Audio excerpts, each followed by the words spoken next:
Picture an Indian wedding with no red saris, no crimson bridal lehengas, no sindoor, no bride walking around the sacred fire dressed in shades of grey. It stops feeling like an Indian wedding altogether. And that's interesting because colors do not naturally belong to ceremonies. Somewhere along the way, society collectively decided that they did. Over centuries, certain colors slowly absorbed religious, emotional, and social meanings. They kept appearing in the same rituals, the same celebrations, and the same moments of life until eventually people stopped questioning them altogether. And no color does this better than red.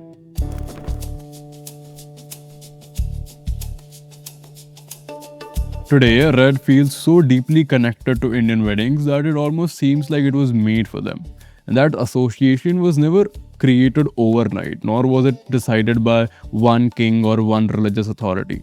It was built gradually through symbolism, repetition, and visual memory, and that's exactly what we're exploring today. How colors, especially in Indian saris and bridal textiles, slowly became inseparable from the ceremonies that they represent. If that sounds intriguing to you, make sure that you stay with us till the very end, and let's zoom out the timeline a little bit. In Indian culture, red has long been associated with energy, prosperity, and auspicious beginnings. It is the color of Shakti, the divine feminine force, and appears repeatedly across temples, festivals, and religious ceremonies throughout the country. So, naturally, when marriage came to be understood as one of the most important traditions in a person's life, red already carried the emotional language that the ceremony demanded. But religion alone was never enough. The color also perfectly fit the visual language of an Indian wedding. Think about it: gold jewelry, marigold flowers, the sacred fire, bride decorations, hundreds of guests. Indian weddings are built around celebration, abundance, and spectacle, and red complements that atmosphere perfectly. It immediately draws the eye towards the bride while harmonizing beautifully with everything happening around her. The bridal sari therefore became much more than clothing. It became the visual center of the ceremony. And once generations of brides kept wearing red in the same emotional setting, the repetition slowly transformed into expectation. People eventually stopped seeing red as a choice. I mean, it's written absolutely nowhere that you have to wear red, and yet you're expected to do so. By the way, if you're liking this video so far, please consider subscribing. It doesn't cost you anything, but it really helps our content reach a wider audience. What's fascinating is that India never developed one single bridal textile. Different regions express the same symbolism through completely different weaving traditions. In North India, Banarsi saris pair deep red with intricate gold zari to reflect prosperity, celebration, and grandeur. Further south, Kanjivaram silks often feature rich reds, maroons, and gold embroidery with bold, temple-inspired motifs, reinforcing the sacred and ceremonial nature of marriage. Bengal, Gujarat, Rajasthan, and countless other regions all developed their own distinctive bridal textiles. The weaving styles changed, the motifs changed, even the draping styles changed, but the color barely did. And that's important because it shows that while India's textile tradition evolved independently across regions, they continued speaking the same emotional language through color. The textiles became different, but the symbolism remained remarkably consistent.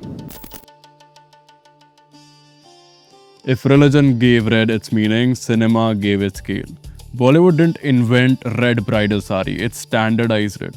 For decades, audiences across the country repeatedly watched brides dressed in rich red saris and lehengas during emotional wedding sequences. Millions of people who never attended weddings outside their communities gradually shared the exact same visual image of what an Indian bride was supposed to look like. And slowly, cinema stopped reflecting tradition, it began reinforcing it. Movie after movie, decade after decade, and repetition is powerful because once the same image keeps appearing again and again and again, people slowly begin accepting it as the default.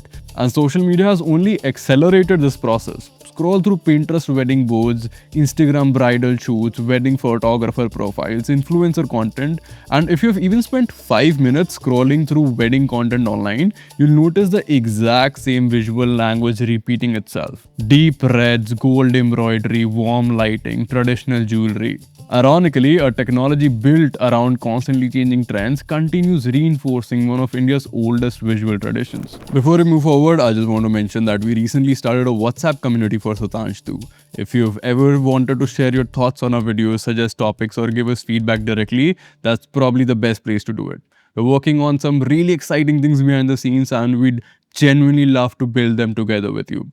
So if that sounds interesting to you, you will find the link in the description. The fascinating thing is that colors in Indian textiles rarely function as decoration alone. They communicate meaning. They stop functioning like decoration, they start functioning like language, visual identity, as some may say. A red bridal saree doesn't simply tell us that someone looks beautiful. It immediately communicates celebration, marriage, continuity, ritual, and cultural identity, all without saying a single word. And this extends far beyond weddings. White, for example, became associated with purity across many traditions and with mourning in many Hindu communities, particularly in northern and eastern India. Yellow became tied to sanctity, haldi ceremonies, and new beginnings. Green came to represent fertility, prosperity, and growth in various regional traditions, even internationally. Over time, colors stopped functioning as simple design choices, they became a language, one that entire communities learn to recognize without ever being formally taught. And once a color keeps appearing in the same emotional setting over generations, people stop asking why it belongs there. It simply begins to feel natural. But that's the fascinating thing about culture. Most traditions don't begin as traditions, they begin as preferences.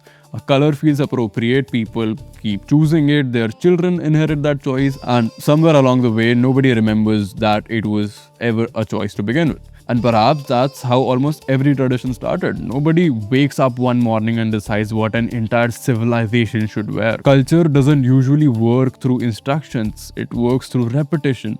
An action appears in the right moment, it gets repeated during the same ritual, the next generation inherits that image, and after enough time passes, people stop seeing symbolism, they start seeing normality. And that's exactly what happened with red. It wasn't chosen because weddings needed a color, it survived because it captured the emotion of marriage better than almost any other. And perhaps that's the most fascinating thing about Indian textiles. They don't merely preserve techniques, weaving styles, or craftsmanship.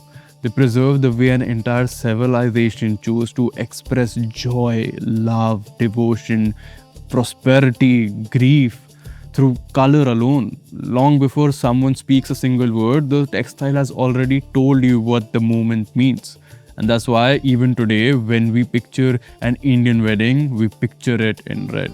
That was it for this video. If you have any thoughts, questions, or opinions, we genuinely love to hear them. So drop them in the comments down below. And if what we are trying to build here resonates with you, please consider joining our WhatsApp community through the link in the description. We'd love to have you there. Until then, I'll see you in the next one.